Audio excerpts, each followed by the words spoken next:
प्रकार येतात. किती दिवसात करायले का लगेच करायले? अगदी किती दिवसात माझे घ्यायले फोनचे घ्यायले, हैदराबादचे गॅजेट लगेच घ्यायला लागले ते किती दिवसात घ्यायला. मराठा आणि हिंदीचा कायदा पारित करण्यासाठी आधाराची गरज होती 57 लाख नोंदी मिळाली, ती किती दिवसात करणार? म्हणजे जे काय ठरलेल्या विषय ते किती दिवसात करायला ते प्रत्यक्षात कळायला पाहिजे. आम्ही पहिल्यापासूनच सांगतो ना, आज पुढे माझ्या समाजाचा राजकारण अजेंडाच नाही. आमचे लेकर आम्हाला मोठे करायचे, त्यासाठी आम्हाला आरक्षण पाहिजे. आणि सगळ्या शहराची अंमलबजावणी ते आम्ही दिलेल्या व्याख्येप्रमाणे, मी पहिल्या दिवसापासून तेच बोलतो, त्या व्याख्येप्रमाणे ते असावी.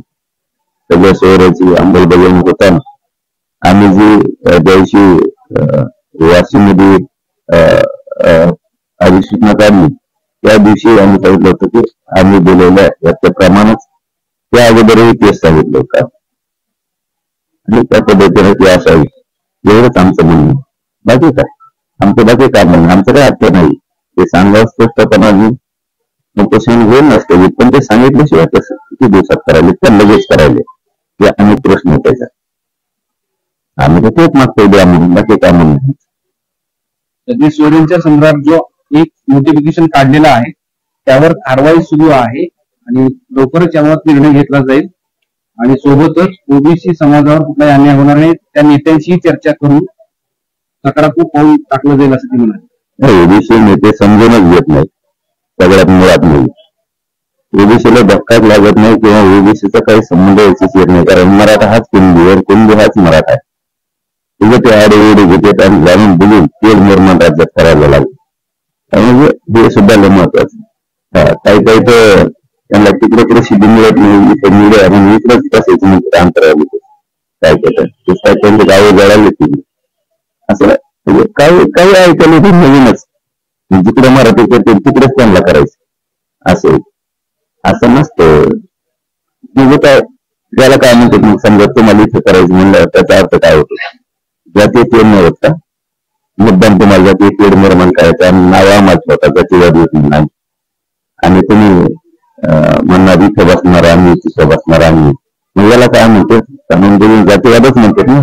स्वतःला प्रगल्भ विचाराचे ओबीसी नेते म्हणून घेतो स्वतःला आणि इकडे बसणार आणि तिकडे बसणार. तरी संविधानिक अधिकार असला तरी पण काय असं जिथे तेढ निर्माण होईल तिथे बसणार का? काय विचार आहे बघा नाही. त्यावेळी फुले आंबेडकरांचे विचार देशाला सांगत परत एक मुश्किल दाखवलं पाहिजे.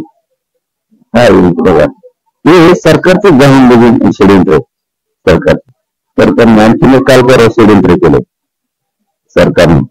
आम्ही मुख्यमंत्र्याला खूप चांगलं मानतो, आतापर्यंत इथून पुढे मानणार आहे शिंदे साहेबाला. त्यांच्या योग्यता आमचे लोक फार दिल्लीतच घेऊन पडायला आता आम्हाला कळतं सगळं, कोणाच्या गाड्या काय वापरायला काय. आता नवीन काय षडयंत्र रचले मुख्यमंत्र्यांच्या योजनेला काय म्हणतात, दिल्लीला जायला लागलेत आमचे काय काय बांधावर, त्यांचा काय दोष नाही, चांगला बकरा करायला लागले. पण आता हे 10 वर्ष आहे मुख्यमंत्र्याच्या योजना, मुख्यमंत्र्यासंग राहतो मराठ्यांचा मुख्यमंत्री, पण मात्र मुख्यमंत्री मराठीचे असून त्यांचे योजना मात्र त्यांच्या जातीतून होते असून ते गोड बोलते, पण कार्यक्रम प्रत्येक वेळेस मराठ्याच्या लावते. त्यांचा वेळ झाले त्यांचा आता असं जगदोबांना नाही अशाला त्याला मनाच्या मुख्यमंत्र्याच्या योजनेला केले होते तो मराठ्याचे आणणार रायगुटची. आता तर आमचे लोक दिल्लीपर्यंत यायला लागले षडयंत्र काय रचून आणलं काय नाही कळण. थोड्या दिवसात इकडे पडत 100% सगळ्याला सगळं माहित असते कोण कुठे जातो कोण कुठे उतरतो, मंत्रालयात जायला कोणाच्या गाड्या आणून सोडायला कोणाच्या कोण कोण सोबत आहे.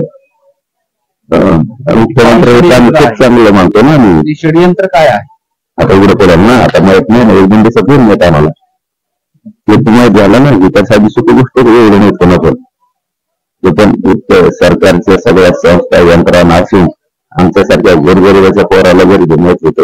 आणखी काय पाहिजे? मुख्यमंत्र्याला आम्ही खूप चांगला मानतो, म्हणजे पुढे मानणारे ते माझंही मानत होतो आणि आम्ही मानतो मी तर.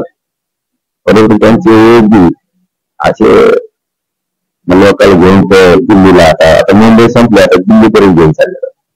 तिथले काय बनवून ते आणलं असं साच्या बनवून काही मला बदनाम करण्यासाठी किंवा मराठ्याला बदनाम करण्यासाठी काहीतरी आणलं असणार. त्यांना जाणाऱ्याला बोलून उपयोग नाही, कारण हे